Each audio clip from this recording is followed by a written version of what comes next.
Hi, y'all. I'm Julie. I'm a trauma-informed adoptee coach and somatic healing guide. After overcoming deep abandonment wounds, I now help adult adoptees move from feeling lost and disconnected to experiencing profound self-belonging. I know what it is like to carry the weight of abandonment, to feel stuck in patterns of longing, adapting, and searching for belonging. To have tried every healing modality available and come up empty. My own healing has taught me this. The answers aren't out there, they're buried within me, and I'm here to guide you home to yourself. The Resilience Project podcast brings voice, visibility, and validation to the parts of adoption society rarely names, but all of us feel.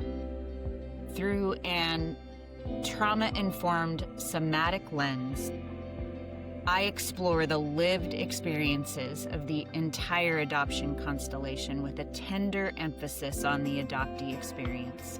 This podcast goes beyond storytelling into soul-telling. It offers embodied insight, compassionate education, and a path towards awareness, hope, and strength.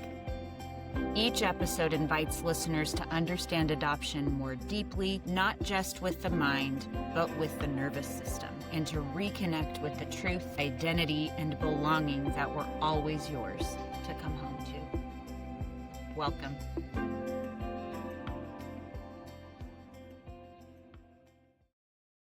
Welcome back to the podcast. It's really good to be with you. 2 weeks ago, we talked about the severance cycle, and we discussed how, as adoptees, our bodies experienced something different from the very beginning. We talked about what happens in the womb, maternal stress, cortisol levels, early rupture, and how that begins shaping our nervous system before we ever had language. As I was recording that episode, I found myself referencing something I realized later I hadn't actually walked you through yet. The Polyvagal theory. Trauma responses. What's actually happening in the body with those? And I caught that after the fact and thought, okay, we need to go back and talk about this. Because this matters, not just for adoptees, but for the people who love us. Because when you don't understand what your body is doing, it's really easy to believe that something is wrong with you. Why do I shut down? Why do I feel anxious in connection? Why do I pull away when I want closeness? But what I want to offer you in this episode is this. And I've said this multiple times in the past. Your body isn't broken. It's responding. And this is where the work of people like Peter Levine and Stephen Porges becomes so important.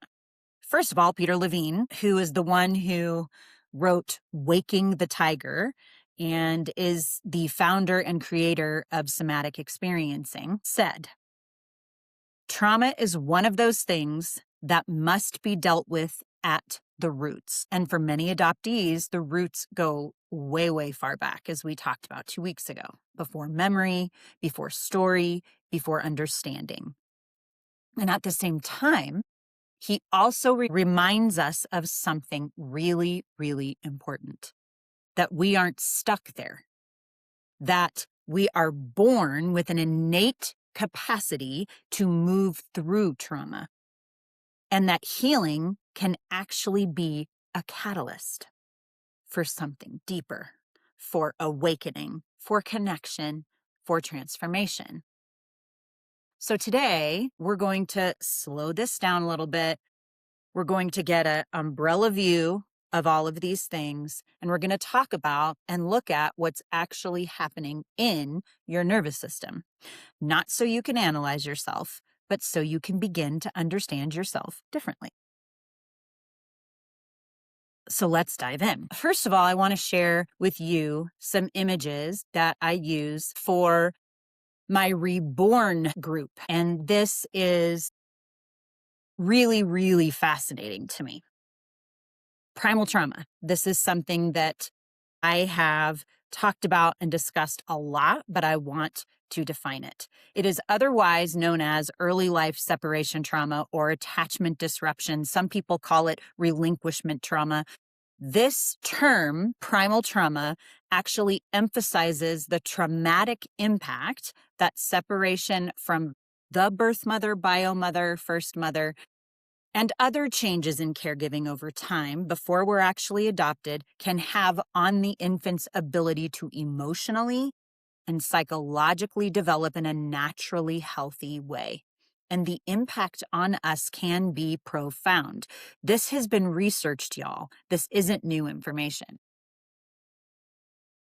Primal trauma can occur when the time frame from conception, usually multiple relinquishments, first by the birth first or bio mother, then to the nursery of a hospital, potentially to foster care, and then when the child is actually given to adoptive parents. Now, there are times when they're in an orphanage for extended amounts of time or in a maternity home. I have heard many different stories about different variations of this.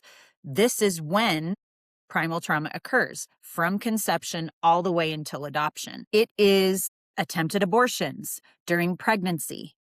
It is maternal stress, like I talked about 2 weeks ago, transferred to the fetus in utero while developing crucial parts of the brain. Not knowing or feeling the nurturing touch of our biology.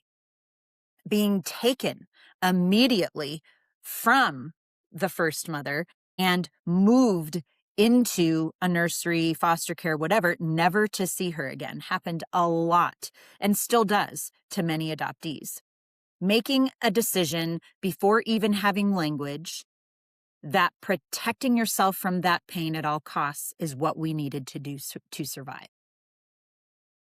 Multiple relinquishments before actual adoption occurs usually before the child had language, like I said.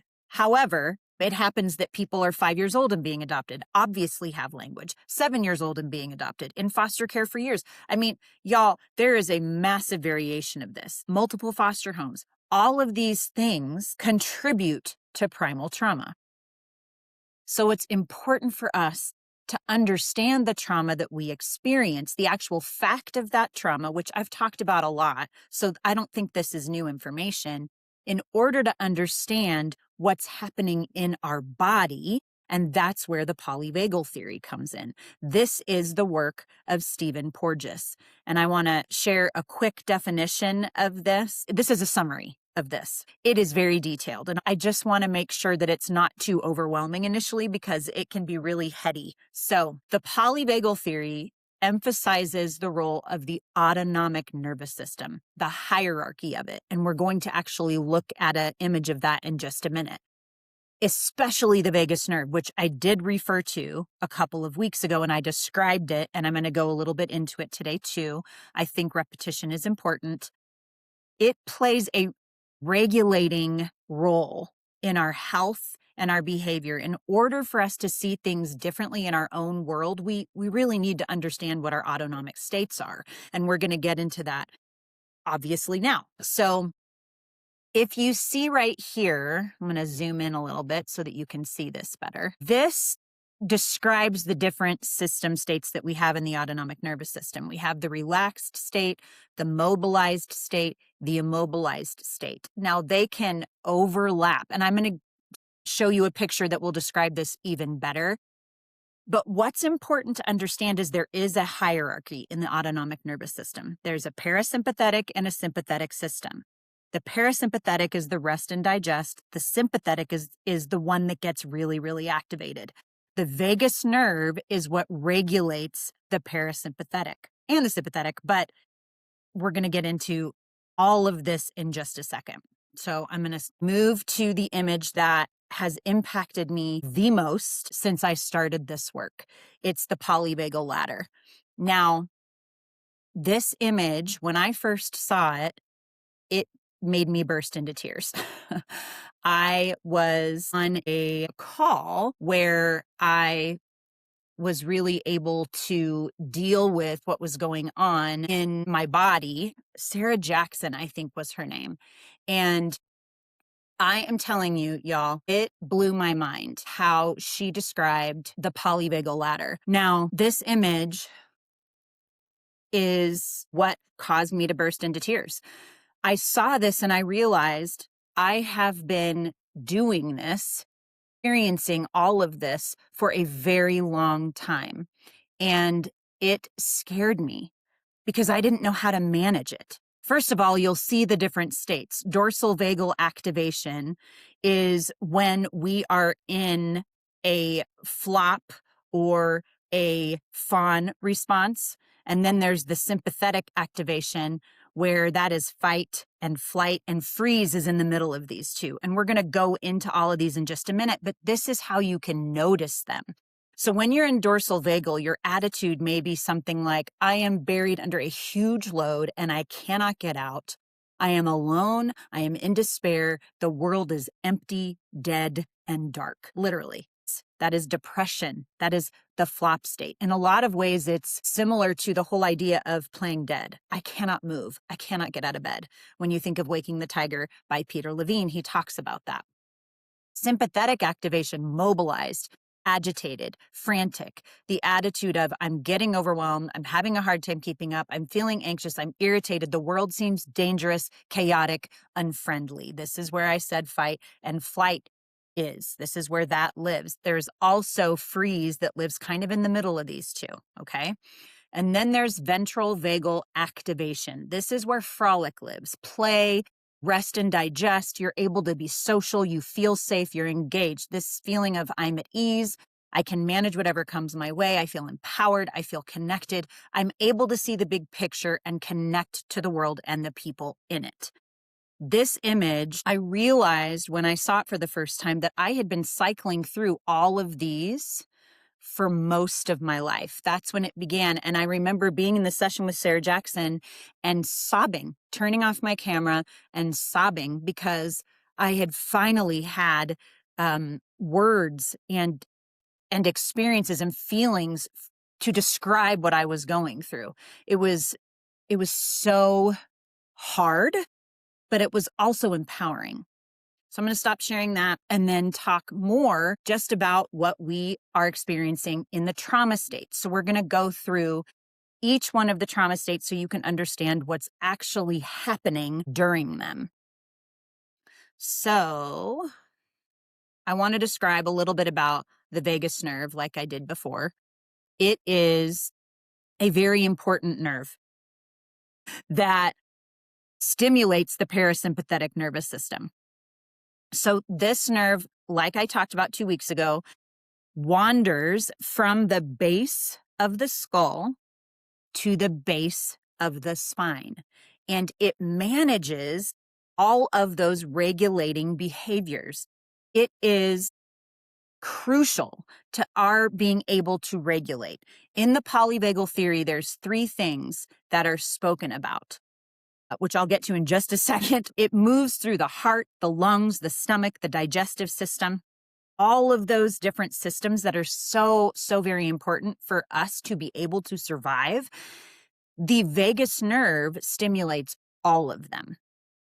What is important to understand about this specific theory is that it also involves neuroception. Neuroception, the definition of that is the non-conscious detection of safety or danger by the autonomic nervous system, which triggers autonomic responses and social behaviors. That is neuroception.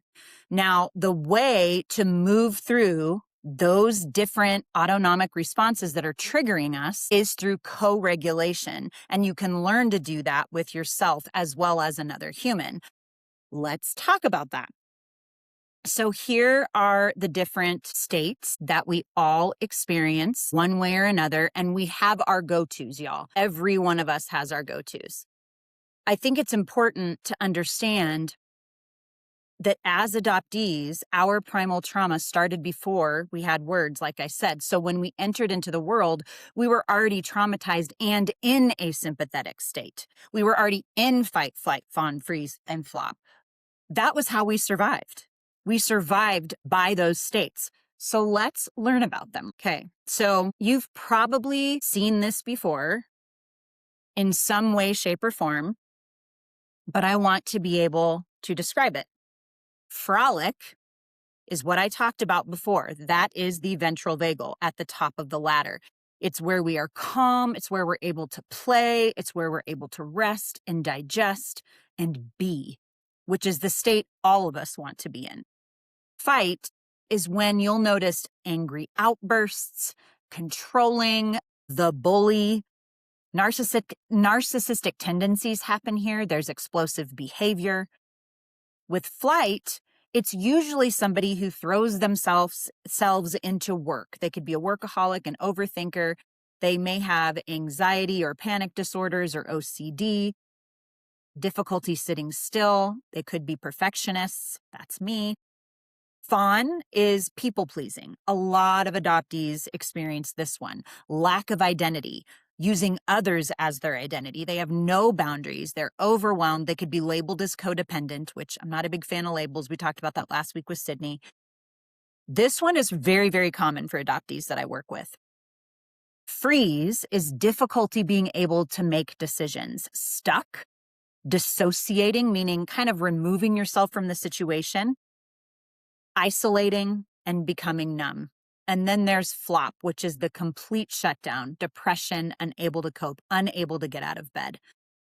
These are the different trauma responses that we have that I just described that get triggered in our autonomic system.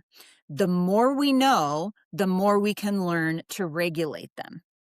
So what I'd love to invite you all into is a little bit of homework, if you will, where you can actually do this. Meaning, what I'd like you to explore is what happens to you when you are triggered.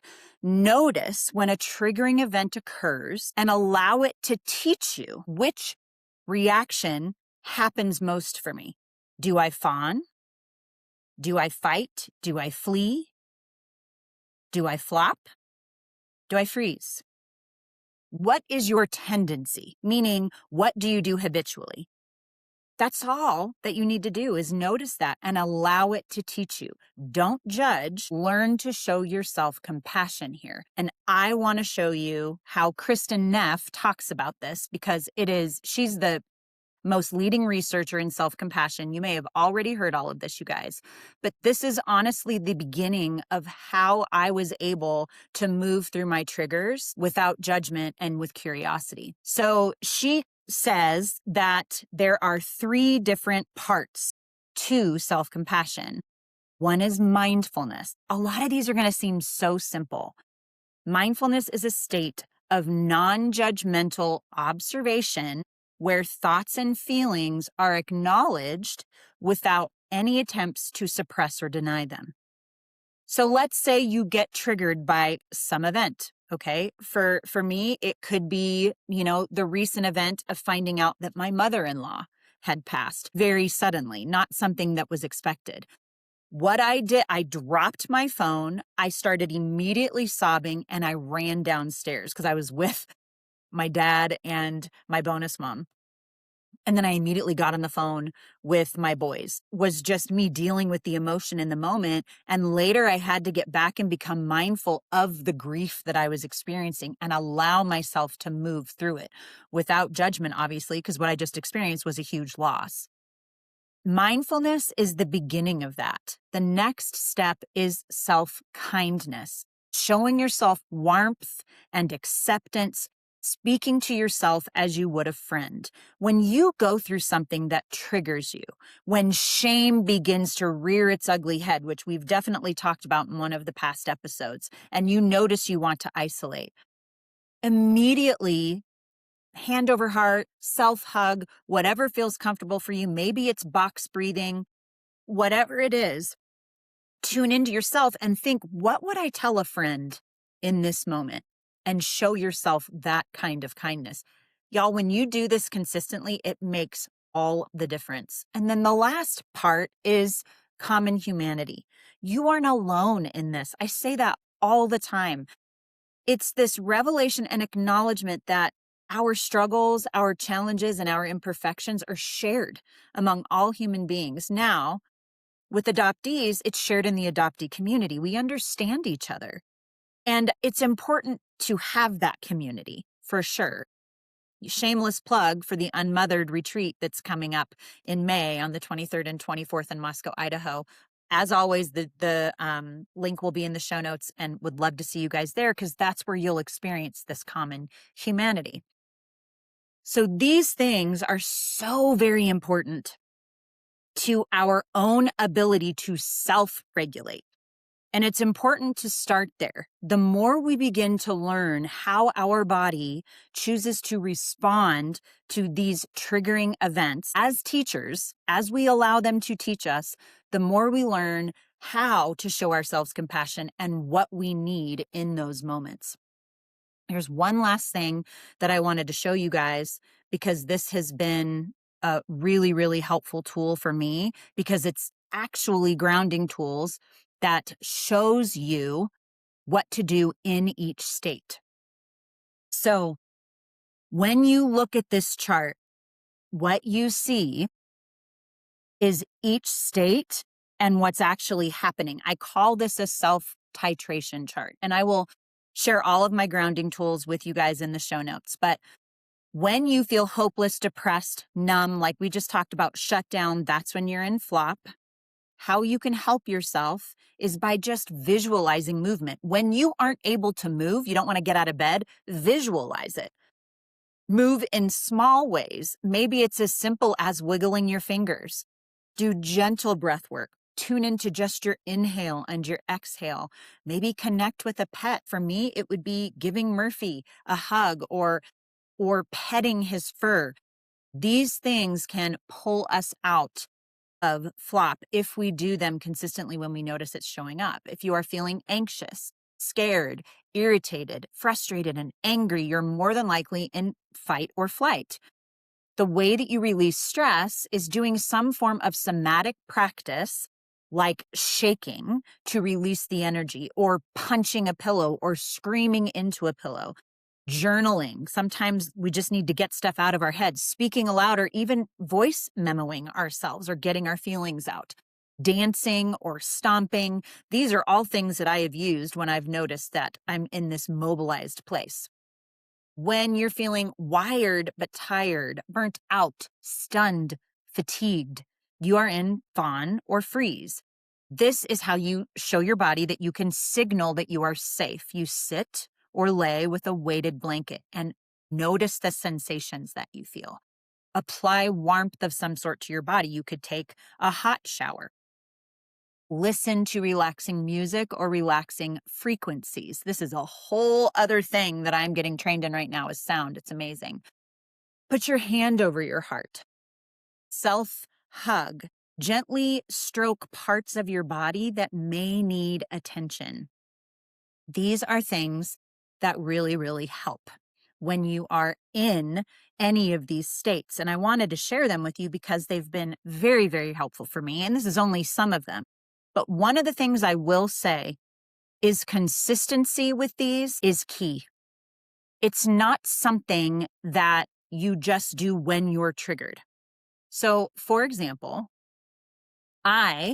when I go to bed at night, I self-hug. I'll put my right hand under my left arm and my left arm on my right shoulder, and I will rock myself sometimes to sleep. I'll listen to a meditation or two, and then I'll do some 4-7-8 breathing, which is basically breathing in for 4, holding for 7, and then slowly breathing out like through a straw for 8. I do that every night consistently. I don't just do that when I'm triggered or when something traumatic happens. I do that consistently because what it shows my nervous system is that I am here to regulate it and I'm here with it. Being with sensations whether we have triggering ones or not, is how we teach our body that it can be regulated and calm when traumatic events happen so that we can respond in ways that are more healthy. So, with all of that, y'all, as you sit with everything that we have talked about today, I don't want you to leave this episode thinking, okay, how do I fix this? I want you to leave thinking, okay, this makes sense, because understanding your nervous system isn't about changing yourself overnight. It's about changing your relationship with yourself. It's about recognizing what you've actually been experiencing, the shutdown, the anxiety, the pull toward connection, and then the push away from it. Those aren't character flaws, as I've mentioned many times before. They're wisdom responses from our body. They're patterns that our body learned in order to survive. And as Peter Levine says, we have an innate capacity to move through trauma, not by forcing ourselves out of it, but by gently coming back into relationship with our body, back into safety, back into connection, back into choice. And for adoptees, this is especially important, because when the beginning of our story involved disruption, like I talked about 2 weeks ago, our healing often involves restoration, not becoming someone new, but reconnecting with the someone that was always there. So as you move through the rest of your day today, just notice, where does your body feel safe? Where does it tighten? Where does it soften? That awareness alone is a powerful place to begin. Just like I talked about the homework of noticing when you're triggered, which trauma response is yours, which one do you go to? And as always, if you have questions, reflections, feedback, or something that came up for you while you were listening, you can reach me on any of the socials. Just DM me like I say every week. And of course, all of my information is in the show notes. I'd love to hear from you. And I just want to remind y'all that there is a free Facebook page that I have called The Resilience Project, surprisingly, that you can be a part of too as an adoptee. And that link is also in the show notes. Last thing I want to say is I'm really, really glad you are here. And I hope you have a fabulous Thursday. Peace.